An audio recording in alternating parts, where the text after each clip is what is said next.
Welcome back to another Mackem in the Middle podcast after another Sunderland game, this time back in the league, the championship, of course, and it is another defeat. 2-1 away to Ipswich Town, who at the time of the game kicking off were third, back up to second now, overtaking Southampton. Sunderland went into the game in seventh and come out of the game in seventh, with Coventry, their win against Leicester, taking them up into the playoffs out of nowhere, as it seems. But as always, we'll get into what happened during the game. As always, the reaction to the game and everything that's been said as a result of it, and a few things that I've seen floating around about the general just consensus of the club at the minute, which has been a turbulent few weeks. But first and foremost, we're going to talk about this game, Michael. And despite it being a defeat, I'd be surprised if too much of the debate is about the performance. It's a weird one. It depends who you ask. In my own personal opinion, I felt like I can only speak for myself. And for me, I felt that I didn't think we were at our best, but I still felt we should have got something out of the game. I still felt there was a comment on my YouTube that was trying to bait, basically, so I just removed the person altogether. But on my own YouTube video, there was someone who claimed to be a neutral and said that Ipswich were by a comfortable distance, the better team. The gap is really there.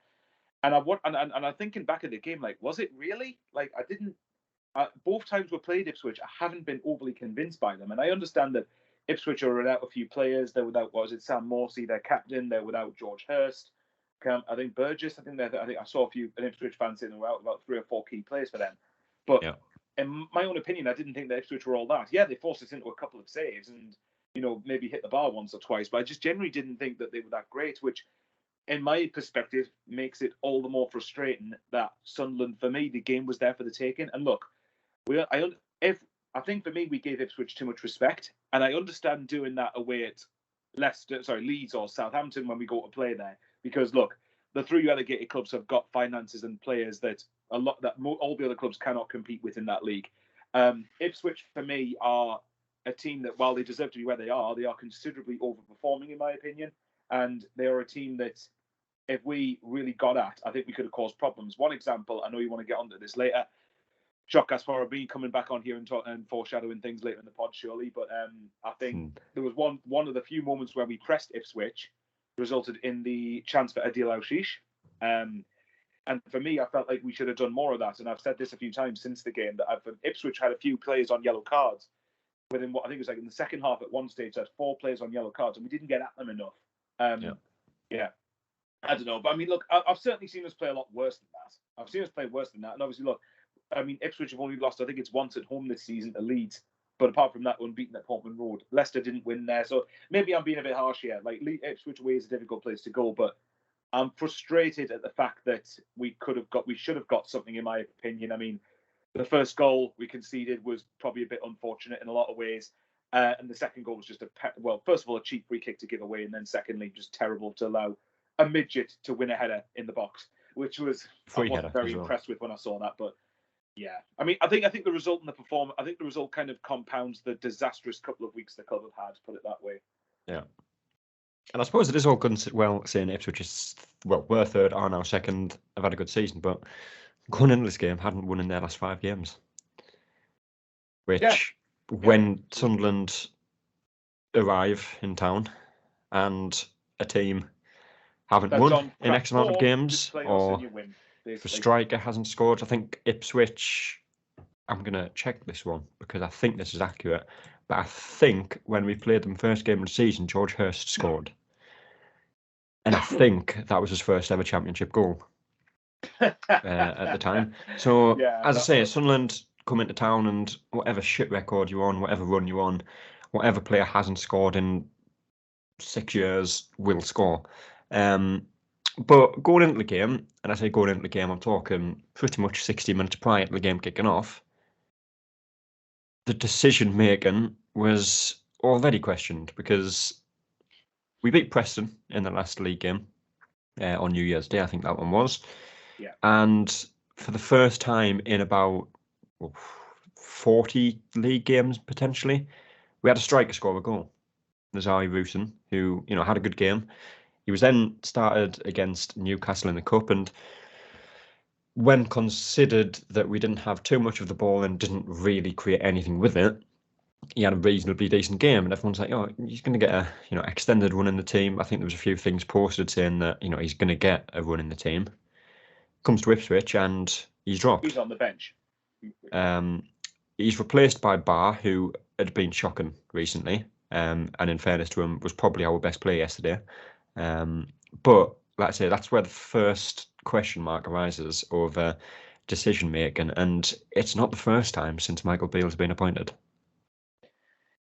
Well, if we're talking about this decision in isolation, I was absolutely baffled. I was in the bar. Obviously, we were watching, I think, Let's Soccer Saturday, because obviously we were the 5:30 kickoff. And when the team came out, I was absolutely gobsmacked that Russian was not on the pitch at all. And yeah, Beale brought him on 10 minutes to go, but by then it was too late. Like, if you weren't going to start him, you should have brought him on with about half an hour of the game to try and actually get some rhythm and affect your performance, to affect the result.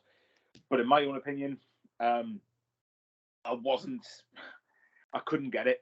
I just couldn't understand it. And it's not even just the fact that, Russian scored last game, so we should have a run in the team, even though obviously that does factor into it. But like Russian, for me, whenever he's played, which I think it's 5 games he's started since he's come here, in almost every single one of them, I think he's looked, maybe with the exception of Plymouth, he looked bright. He looked like he was running defences ragged. He was making movements down the channels. He makes space for other people as well. And when you've got players like Jack Clark, who obviously he gets the goal, and we'll probably touch on the goal a little bit. But when you've got Rutan up top, or even when you have Burstow up top or Mayenda up top, it's a striker who's defenders, isn't it? Exactly. He'll stand in front of the 2 centre halves, and the centre halves, either leave him to go and help out dealing with Clark, which then leaves space for them in behind, or the 2 defenders occupied by the striker leaves Clark with 1 less player to beat. Yeah, but we resort back to not playing without a striker again. And this is one of the things, right? Because we often hear the argument about, Beale's been correct. Beale so far isn't received well, so he should have kept Mowbray. And for me, that's a different discussion. They're 2 completely separate incidents.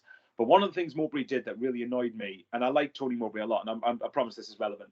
Mowbray made a big thing about not having strikers. We then signed 4 strikers, and then Burstow is probably the one out of the lot of them that gets the longest run in the team. Russian, for me, I've been clamouring to see. I think Burstow. Sorry to interrupt, but I think Burstow started 6 or 7 games in a row, something like that. It was like over half a dozen. It was around half a dozen, if not over. But the point I was going to make was Russian, when he's played, and to be fair to Mowbray, actually, before he got sacked, Russian came out of the team because of injury. So that's not, to be fair to Mowbray, that's not on him. But not completely anyway. But Russian, for me, was one who looked, right, if you want to look at an example of a goal where he makes space for other players, look at the second goal in our win against Norwich back in October, when I think it was right before half-time, Jack Clark has the ball. Russian takes, I think it's either Grant Hanley or, no, it's not Grant Hanley, Shane Duffy, I think it is, occupies him, allows Clark to find space for Neil, puts the ball to Neil, Neil finishes 2-1 up.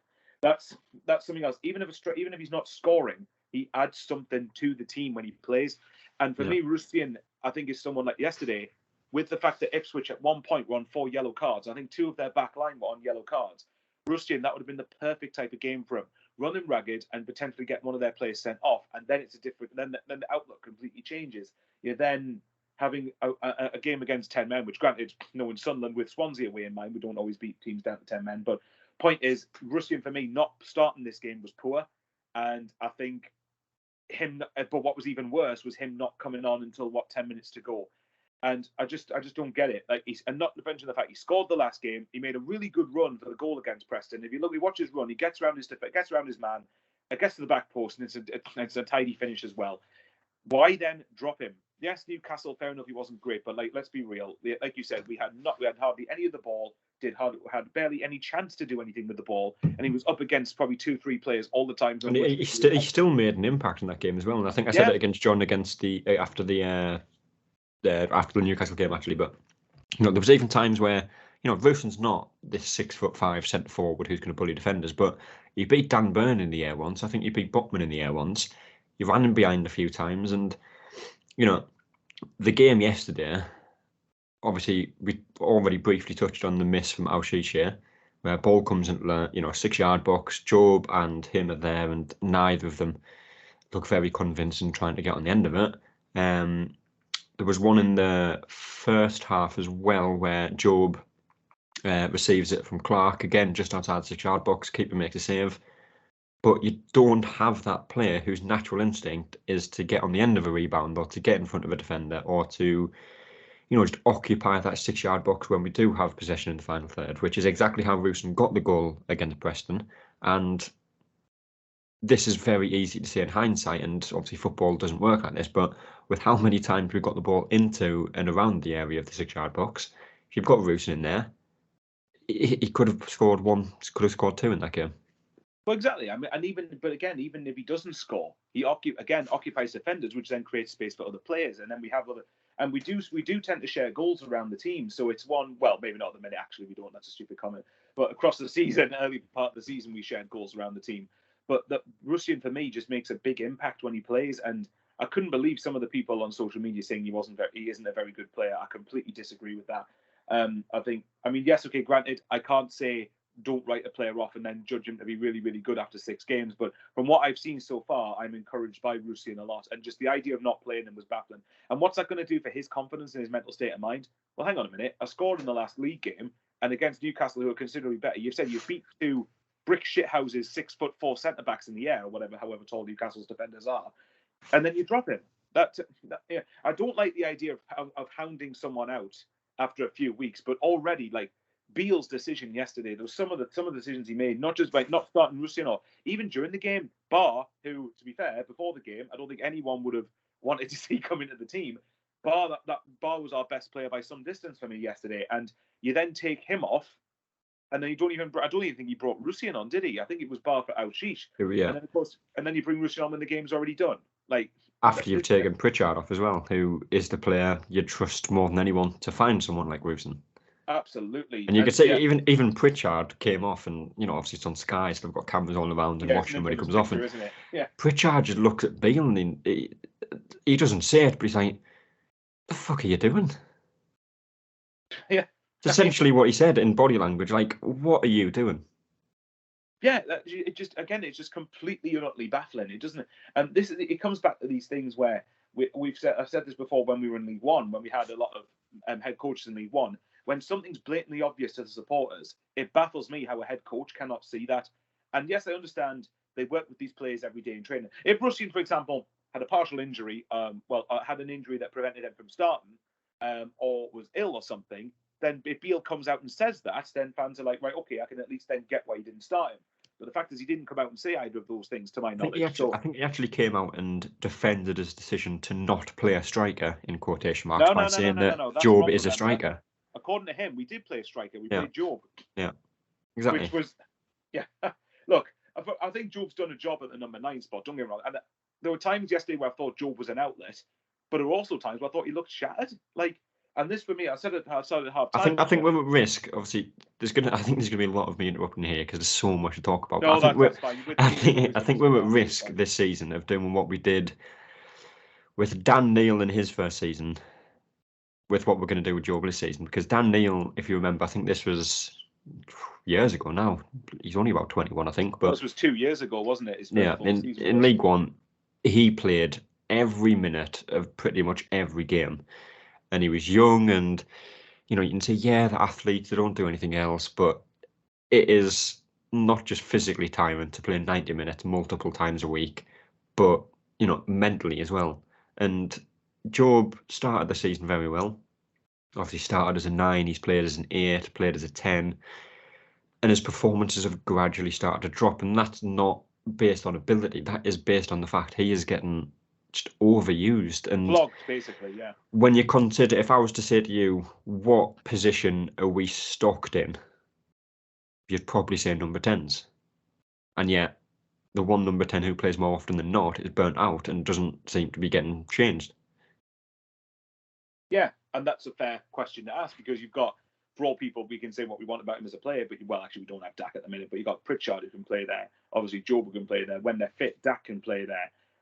Barr, Roberts, Barr. Yeah, there's players you can really put into that position. I actually think, for example, with Barr, I think his best position when I've watched him has been in the number 10. But that's a different story altogether. But this comes back to the point where there's been rumours about whether Joe Bellingham is Speakman's project or whatnot. I'm not entirely sure I believe that, but if that is the case, then that is poor from Speakman if he's influencing that. Oh, Joe's got to play because I'm best friends with his family and blah blah blah. No, at the end of the day, Joe, for me, probably at the minute needs to just have a few weeks out, just mentally recharge, and then that will do us better long term, because then once he's had that the opportunity to mentally recharge, that means then when he comes back into the team, his performances will be better for it. Because I think it came up on Sky yesterday. Wasn't long ago he turned 18, was it? A couple of months? Yeah, it was like late August, September time, whatever it was. That's his 50th senior appearance. Which is just bonkers. Like, again, we're not. Look, we know I rate Job a lot as a player, but I felt like yesterday he was just lethargic. But again, it's because he's kept on getting flogged to death repeatedly. And for me, I just don't get why you can't drop him for a game or two. It's just something that doesn't make sense. There was talk about him getting an extended period of break, because he's played. I think he's played every single game for Sunderland this season. I think there's a couple of games he hasn't started, but I think he's played every single game this season. On top of that, he's also been away with England. And I think it was around that time he was away with England, there was talk about, I think Mowbray might have even said it, and I could be wrong on this, but I've definitely seen it somewhere that, Job was going to get a couple of week rest, and he just never did. Yeah, which that's debatable in itself. But it comes back to the point where even if you then take Job out of the equation, you give him a bit of a breather. Yesterday you could still have gone Clark, Barr, Pritchard, have them interlinked and interchange with each other, because I thought they linked up fairly well yesterday, Barr and Pritchard actually. But then put Russian up top, and again it causes Ipswich problems. And I know Job's an outlet again, but this is where a bit of adaptability's surely got to be in the question here. It's just something that's completely baffled us. But anyway, look, I'm not going to. I think that's all I can say on the matter, because I'm just going to end up repeating myself 20 times, and nobody wants to hear that. But, yeah. For me, there's just so many things that are like that should be blatantly obvious, but don't seem to be to the club. Yeah. I said we'd talk through the goals. We're probably not going to. I think we've already touched on a couple of them briefly. The one we haven't really touched on is Jack Clark's goal, which is a good goal, and everyone knows he is Sunderland's outlet at the minute, and even opposition teams kind of know that. But the worrying thing is for Sunderland that the last time we played away from home and someone not Jack Clark scored was the 29th of September 2023. That was Dan Ballard against Sheffield Wednesday. Dan Ballard, Sheffield Wednesday, which I think Clark actually scored a brace in that game as well. Yeah, funny enough. That's 10 away games since someone not called Jack Clark has scored. And if Clark continues form, and if he's going to score in every away game, fantastic. But that is probably one of the biggest concerns I've seen in Sunderland in recent years. It's not sustainable. I joked when I was watching the game yesterday with my mates in the pub, and I said, well, we don't get promoted. At least the more he scores, the bigger his transfer fee gets, which is something else. But look, if 10 away games without Jack, with someone apart from Jack Clark, we haven't scored for 10 away games. That's really, really bad, and it's a big over-reliance on it. But it's something, and this comes on to another thing. So I'm going to go on a mini rant again here. Something that I've always felt annoyed by is when people go, if you stop Jack Clark, you stop Sunderland. But what happens if Jack Clark is doubled up on or tripled up on by the opposition? That's then a couple of other players that aren't getting marked by someone. Sunderland don't seem intelligent enough to be able to use that to their advantage. That's the whole thing that was talked about. And there was people, I'll be totally honest, when Mowbray got sacked, I wasn't someone who was completely against it, because one thing that people warned about, well, I say people, Blackburn fans warned Sunderland about when we appointed Mowbray was, he's going to play good football, he's going to get you results, but once you're worked out, you are done. And we went on a very poor run of form under Mowbray, which ultimately led to him getting sacked. We got linked with so many managers, and the one thing that people wanted was a manager who can identify when something's not working, you have to change it. Mike Dodds did that, and he did that against Leeds, where not necessarily it wasn't working, but he identified that maybe we needed to change our game plan, change our tactics, because Leeds are a good team, got good defenders, they're going to mark Clark, and you need to adapt to that game. But Beale hasn't done that in a single game since he's been appointed, and it's cost us against Rotherham, who I think are rock bottom of the Championship. It's ultimately cost us against Ipswich, which, you know, I think we made 2 subs in that entire game yesterday, one of which came in the, I think it was 88th minute when Burstall came on. Yeah. It doesn't matter who you've got in your team. If you don't have a plan B, when plan A doesn't work, things are going to go wrong. And that's not changed since Mowbray. And, you know, we're going to briefly go into this before we wrap up and kind of look ahead to the next game. But has Beale changed anything that Mowbray couldn't? If I'm looking at it from a different perspective, the Hull away game was an example of where I felt defensively we were much tighter. And I know Hull had a couple of chances, but I think in general, Sunderland's solidity and shape was really good that game. If you're talking going forward, no, nothing has changed. I can't sit here and pretend that something has changed going forward, because at the end of the day, it feels like just pass to Jack Clark and hope he bails you out. The only thing I would say that he's probably done that Mowbray hadn't done, and it's a low bar, is that he's managed to get one of the strikers scoring, but then he drops him the next league game, which counteracts that. And then doesn't even sub him on when you need a goal. Until it's too late, which again, that's on him. So I'm not at the point. I think a lot of people are apathetic with what's happened with Beale, and I'm not at that stage. But it will get to that point if we don't rectify this, and if we don't say. And again, this is where, as you know, I don't know what your opinion is, but I'm still a big fan of what Speakman and Stuart Harvey have done. I'm kicking a dead horse saying that. I've said that countless times. I think judgment.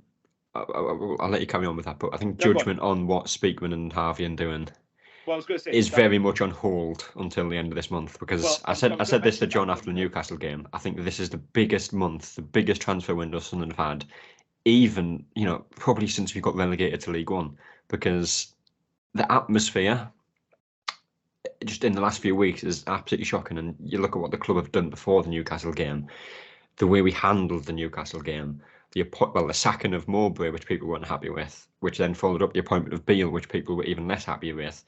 The atmosphere is low right now, and the only way to solve it is the club need to A, break the model a little bit and get the players that everyone has been crying out for the past 2 seasons, and B, invest in some, you know, quality players, and more than anything, quality attackers, because we need it. And we're now, a fortnight into January, I don't think we've been linked solidly with a single player yet. I think this is the month where people will make their ultimate and possible final judgment on Speakman and Harvey. This is where, this is the point I was going to make, Russ. In terms of being linked solidly with players, that's not new to this window. We've had this quite a few times where we haven't heard much about who's been linked. Well, I mean, the only player we've been loosely linked with is Kiefer Moore, and that's a different story there. But my point was going to be, I'm a big fan of what Speakman and Harvey have done, absolutely. But I think your point is bang on. I think this is the window where, on the top of the shambles of the Newcastle game with the ticket allocation, the Black Cats bar, which I'm still partly not over, I've got to be honest. KLD, by the way, I'm glad he's finally starting to face criticism, because he's escaped it for way too long, in my opinion. But off the pitch, we've already discussed that to death, how shambolic that is. But on the pitch, this is where, yes, they've done some very good work. Speakman and Harvey, for me, I mean, I don't know. I put an article in the group chat we're in, and I think there was an article that said that it looked up the championship wage budgets. Sunderland are 21st in terms of wages spent.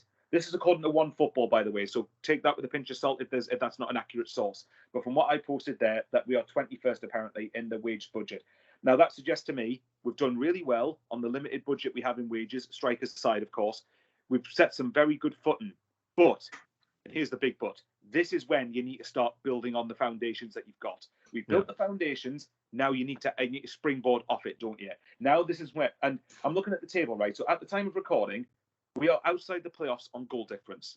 Goal difference. Now, do Sunderland, and I believe Speakman and Harvey want to get promoted. I believe the players want to get promoted. But does the hierarchy at the very top want to get us up? Do we want to push the boat out enough to give us the best chance of getting in the top 6? In my own opinion, we are a centre midfielder with experience and a focal point up front away from being a side that should finish in the top 6. You might disagree with that, but for me, I'd probably throw an extra winger in there as well, because I think we have probably Clark and Roberts, and that's about it in terms of actual wingers. Yeah, exactly. But I mean, funny enough, someone who's right near us signed a winger that I've been saying we should have gone for 9 months. I wonder who that is. But Fabio Carvalho. But anyway, that was a signing we should have been all over, to be honest. But anyway, the point was, we're only 2 or 3 additions away from really being a solid side. The foundations are there. This is where I would implore Speakman. I mean, I know he's not listening to this. I know Christian Speakman's not going to listen to Michael fucking Bowers talk. But, you know, Speakman, for me, this is where he needs to really earn his money here. Like, we've understood, the evidence is right there. Top 6 is literally in your grasp right there if you want to get it. And this will tell, and for some, this window will tell a hell of a lot. I mean, is it a stretch? Maybe, but top 2 is not outrageous, and you know it's even harder after that game. But I think if we won yesterday, which you know, with the right decision making, the right if we'd won yesterday, individual it would have been 13 points off second. So it would have been 12 points off second. 12 points, 4 games difference between us and second, and that is, it's 18 points now. Which you know, that's how big you know games that this are, especially at this point in the season. I think there's 19 left, where one result can define a 6-point gap in the league table. And exactly. If Sunderland aren't going to, you know, get what they need, which, like you say, is definitely a hold midfielder who, you know, has experience, knows what to do, has a bit of know-how about the game, is a centre forward who is not going to get bullied, who's going to hold the ball up. And, you know, one thing that I don't... point, even if they don't score goals. Yeah. Yeah, and one thing that I don't like... Yeah, I will look at Bale and say, like, where is plan B? But ultimately, you need to sign a big centre forward to enable that plan B to be effective. And if Sunderland are to do that and do it very quickly, then, you know, even though it is 18 points now instead of 12, it's still not completely out of reach. Like you say, top 6 is not it's right there. Mathematically in our hand because of goal difference, like you said, but we are literally on points with the team who are 6th, which is Coventry. Yeah, we are. And this comes back to the point where, and this is where I've kept on saying that, you know, the Ross Stewart money, for example, we got, I think it was £1 million for Lyndon Gooch. We got a bit of money for Isaac Lahaji. I don't know how much that is, depending on what you believe, but we've got money there. And I understand, I'm someone who's actually a fan of the model and what we're trying to do, that you don't want to be spunking loads of money and being stupid with it. Of course, we're not saying that. But for me, if you could push the ball out a little bit more, just a bit more, we're not asking for stupid money, then that would secure top 6. And then you're in a 25% shot of getting promoted to the Premier League where the real money is. But this window for me, in a lot of ways, in some senses with Speakman, in some senses with, and in a lot of senses with KLD, this window for a lot of fans, rightly or wrongly, will tell people about where our ambitions are as a club. Because I've accepted, I don't think we'll go up this year, even if we sign in what we need. We might still not go up this year. But if we're giving it a go in the last 18, 19 games, then I think that there's a bit of time with that. But then the thing I would add to this, because I know we'll try and wrap it up as I'm off on a bit, so I'll try and keep this short. But for me, the biggest thing is, if say we keep Jack Clark this window, which I personally think we will, but you can never rule out him going, can you? But say he stays this window, if we don't go up, he's gone in the summer. Now that the tension then turns, okay, what fee do you then get, and how much of that is reinvested into the squad? That in itself, if this window doesn't tell, that definitely will tell it. Sunderland have got, and I can't stress enough, on and off the pitch, Sunderland have got to be very fucking careful here. They've got to be very careful how they approach it, because for a lot of supporters, they're already on thin ice. KLD, for me, it's going to be very hard for him to win my trust back, if I'm honest, after what's happened in recent weeks with the Newcastle debacle. Christian Speakman, again, I'm a big fan of and still am, but I think he's got a few things he needs to get right, you know, and I just think as a club, we've got to stop acting tin pot. We've got to stop. Again, it's all about sustainability. That's absolutely fine. No problem with that. But just because you be sustainable, there's a point where you need ambition as well. Well, exactly. You need a balance of both. And that's where Sunderland, I mean, I'm not being funny. We get, what is it, the biggest gate receipts in the Championship, which I know obviously doesn't guarantee anything. But the point is, where's the revenue for that gone? Where's the, you know... Where's the revenue for a Black Hat bar gone? Well, yeah. You know, if we're getting a bit of money from the Saudis up the road, for basically giving them what they wanted and rolling the red carpet out for them, then where's the money gone for that? So this is where the club will have a lot of attention on them. Look, there's still, at the time of speaking, there's still, 2.5 weeks after the window, but you're not far off. It's definitely the biggest window we've had since we've come up from League One. But yeah, for years and years, we often say that phrase, don't we? This is the biggest window for X, Y, and Z time, but this window's huge. Like, and make no mistake, and Speakman, one of the things he did say, which I think was a mistake, he implied in the summer that we're not going to be happy with playoffs. That implies you want top 2 then. Now, if that's the case, then you then need to back it up in the window and go, right, here's the components. We've got the side now. then go and get in the playoffs, and then it's strictly on Michael Beale. And and even I think people will be a lot more like, for example, everyone knows we've been linked with Kiefer Moore, who is a big striker, an experienced striker. He has scored goals in the Championship. If we go and sign him, maybe it doesn't turn out well, but fans would be a lot more understanding because we've shown that we're deviating because from the model. we've shown that we're trying to identify the flaws in the squad and what needs changing, and we're doing something about it. But if come the end of January, which luckily for Sunderland, I think there's only 2 games left of this month, so in terms of points that could be dropped as a result of not getting the players in as early as you can, you're looking at 6, which, like I say, it's still 6 points at this point in the season, but it could be a lot worse.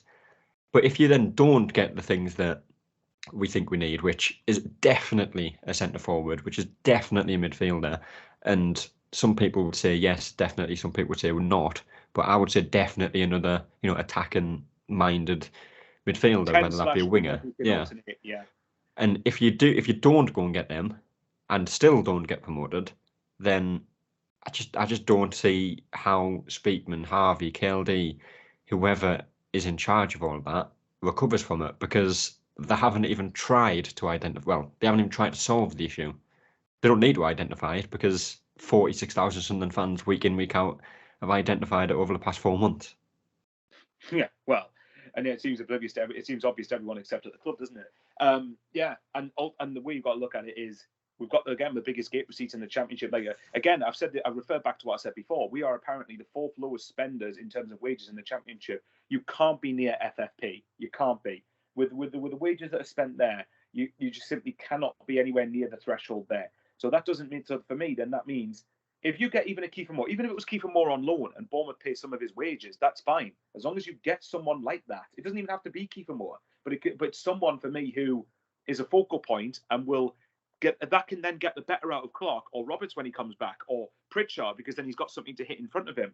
A central midfielder with experience. I like Neil. I especially love Dan Neil, and I really like Pierre Ekwa. But Ekwa in particular needs a break out of the team. I didn't actually think he was that bad against Ipswich, but I think that there's been recent performances where Ekwa's been, maybe he's been flogged a bit as well. So, like, it's just... I think, again, the thing is as well, though, and we are going to wrap it up very quickly, but the thing is with players like Neil and Ekwa, they come in for criticism. It's because they're being asked to play in positions and roles that aren't suited to them, as opposed to just signing a player that is suited to that position and that role. And again, you look at Abdullah Bar, he's been criticised massively this season, rightly so, because his performances have been very poor. But again, he's not playing in his natural position. Pritchard, the best number 10 at the club, undoubtedly, even he's not necessarily playing in his normal position often. You need players.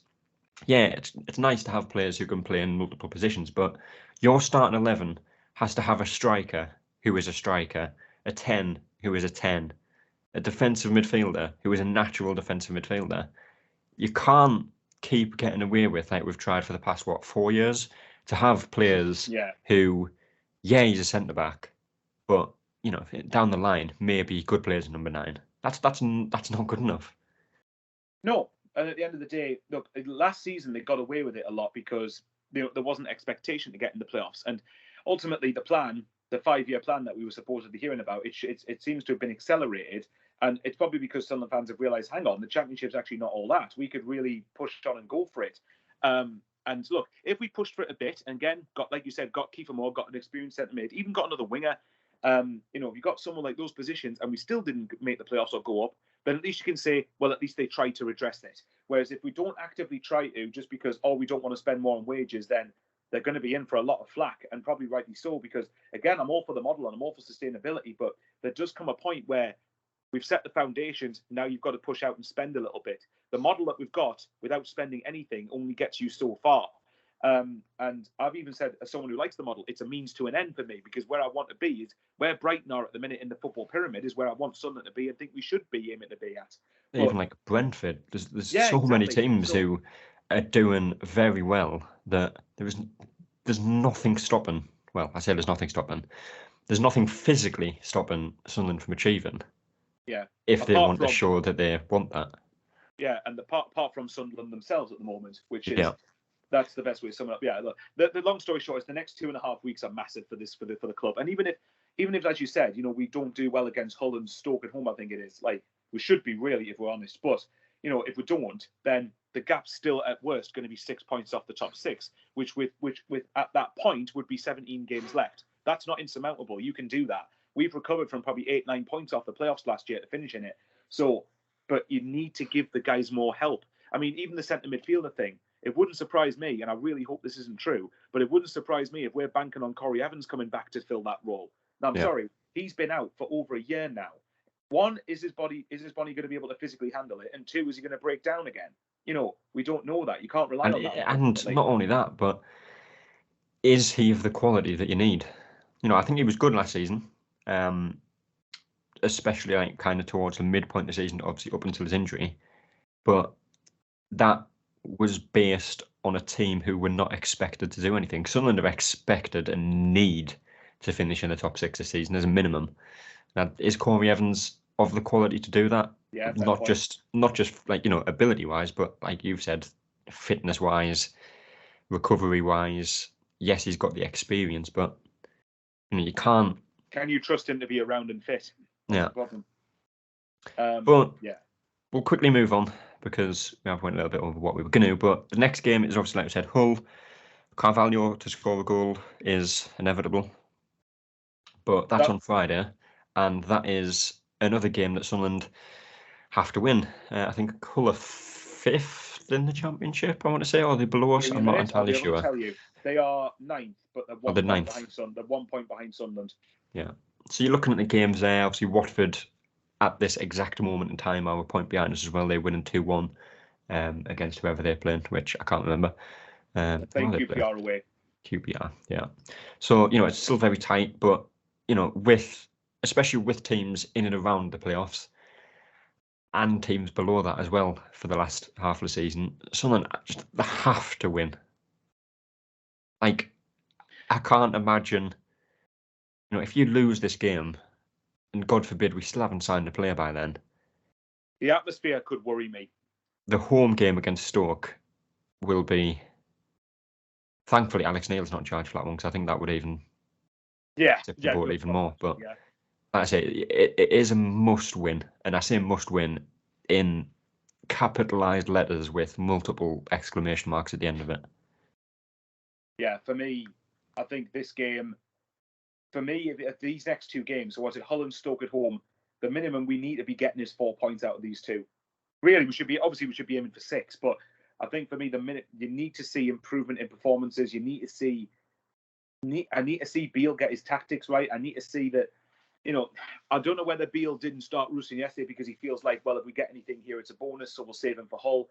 Whether Rushin starts against Hull will probably be very telling. And if Rushin doesn't start against Hull, then I think there's going to be. I'll be absolutely. I'm not going to lie. I'll be livid unless he's injured or ill or something. I'll be livid if he doesn't start against Hull.